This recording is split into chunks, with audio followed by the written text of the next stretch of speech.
Hello everyone and welcome back to my kitchen. Today we are going to be making a basil tea, and I'm going to take you around and we're going to do a few other things, ferment some chicken food and show you our plants that we're hardening off, maybe a few other things. I have about 6 cups of water boiling right now for our tea, and I'm going to take you into the grow room and we are going to harvest some basil. We have all our basil plants here. I'm going to use a lettuce leaf basil. Typically, you would use a holy basil for this. I don't have any growing right now, but I think I'm going to add that to my herb collection. So in order to have these bush out, you're going to want to pinch off the tops of the plants, and that'll encourage more growth to shoot out the side. I am also going to harvest these other leaves right now too.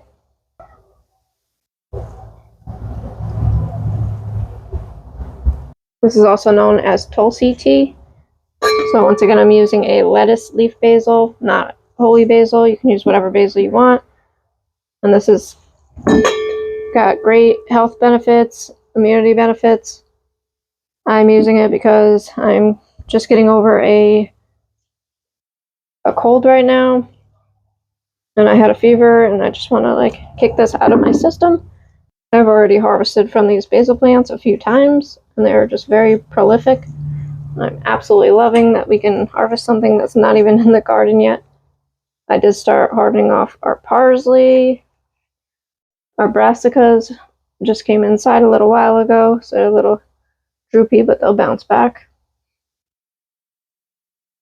And I'm also hardening off some leeks outside right now too, and they're going to be ready to be planted in the garden tomorrow. Well, they'll spend their first night outside tomorrow, I should say, and then they will get planted the following day.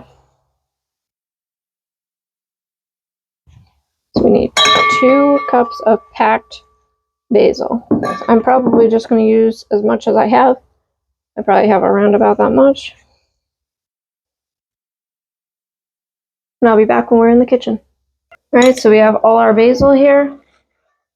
I left a little bit on the plant because I want to make some meatballs. I want to use some fresh basil for that later tonight for dinner. I'm going to get this all washed up and then I'll be right back. Alright, we got all our washed basil leaves here. I have some frozen crushed ginger I'm going to add in. That's probably about 2 teaspoons. This is just for some added benefits, health benefits, and also I'm really nauseous today, so I'm hoping that will help with that. I pulled out our honey fermented garlic, so I can remember to take that as well.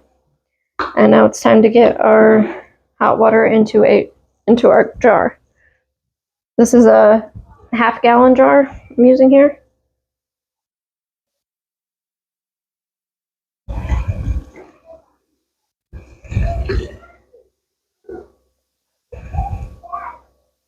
I'm going to let this steep for about 20 minutes or so.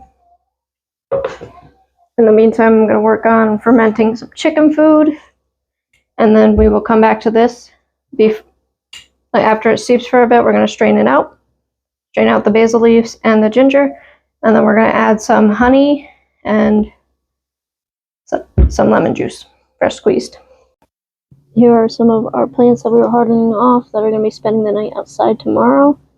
They're going to be out for about 7 hours today.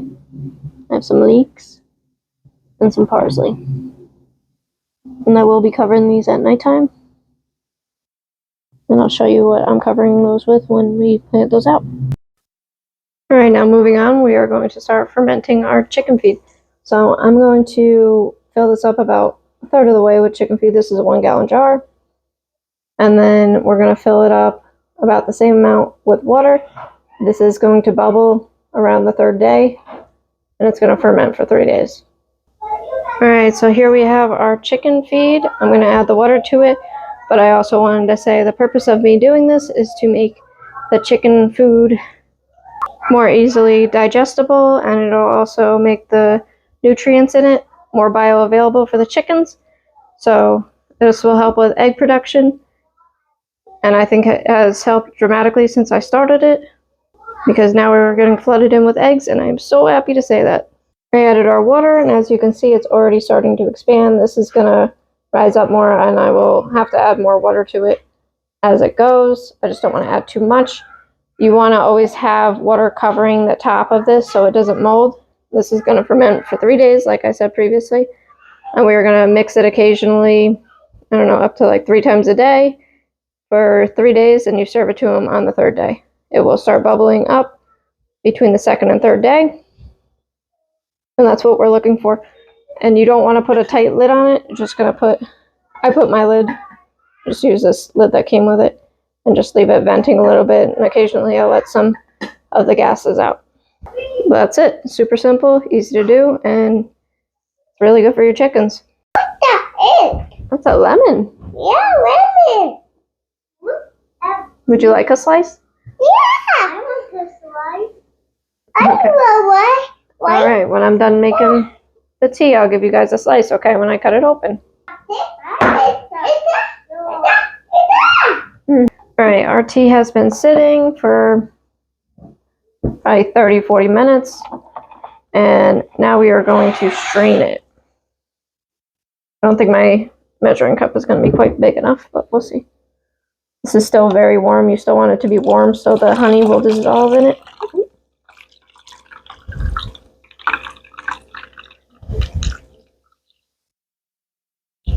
It's definitely gonna need something a little bit bigger.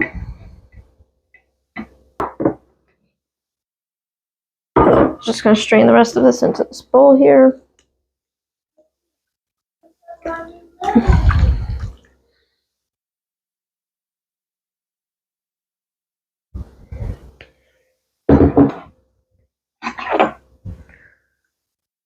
Take my spoon here and press the rest out.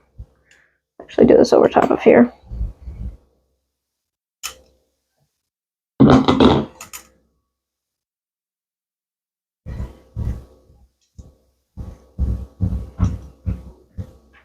I'm going to feed this leftover basil to my chickens, so this will not go to waste.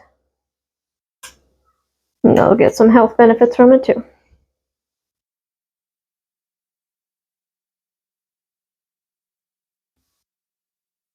To the side for them. And then we're going to pour this back in here.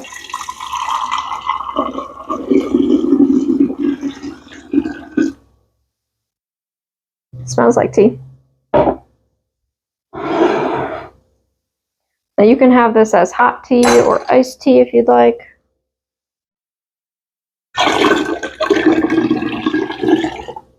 I'm probably going to do both. Probably have it as hot tea today, and then put it in the fridge and have it as iced tea tomorrow.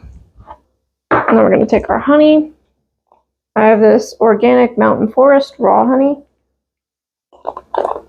It's preferable to use raw honey.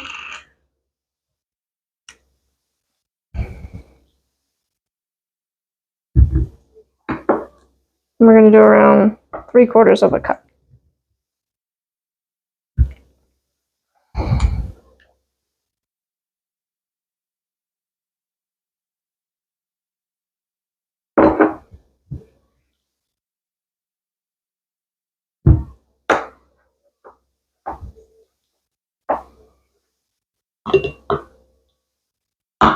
It is easier to get the honey out of here, which that came out pretty good.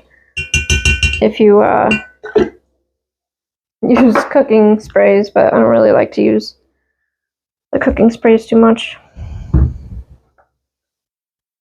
I'm sure you can use regular oil and just wipe it on there, but I don't care enough. It'll be just fine.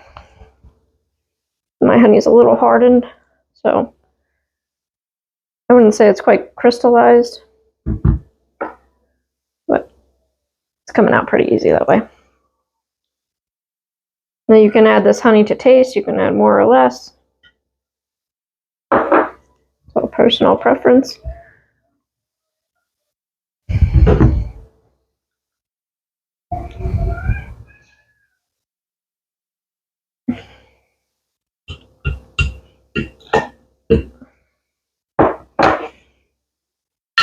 Going to give that a good stir. Once again, you're going to want to do this while it's still warm, so the honey will dissolve a little bit.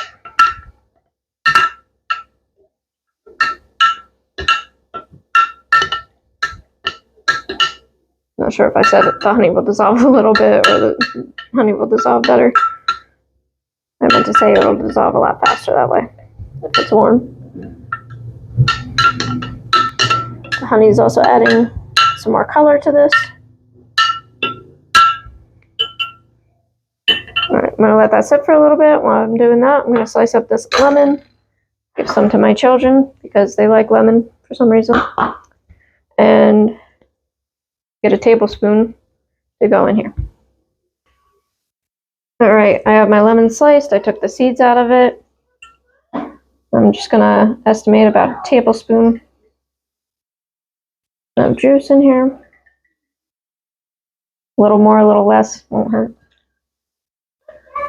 Just going to add some flavor. You're going to hear my children, they are home.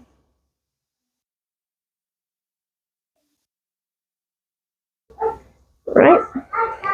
I'm going to wash my hands. I tried it warm and it's really good. So I decided to try ice too. And it was so good this way. I do think I added a little too much honey to my liking. If you like things really sweet, and that's the perfect amount. But I would cut back the honey next time. Really good though. So, cheers to feeling better.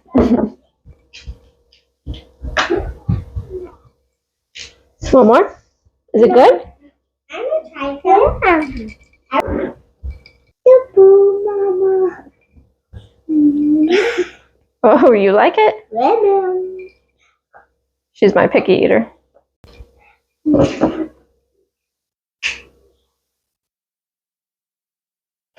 Don't drop it.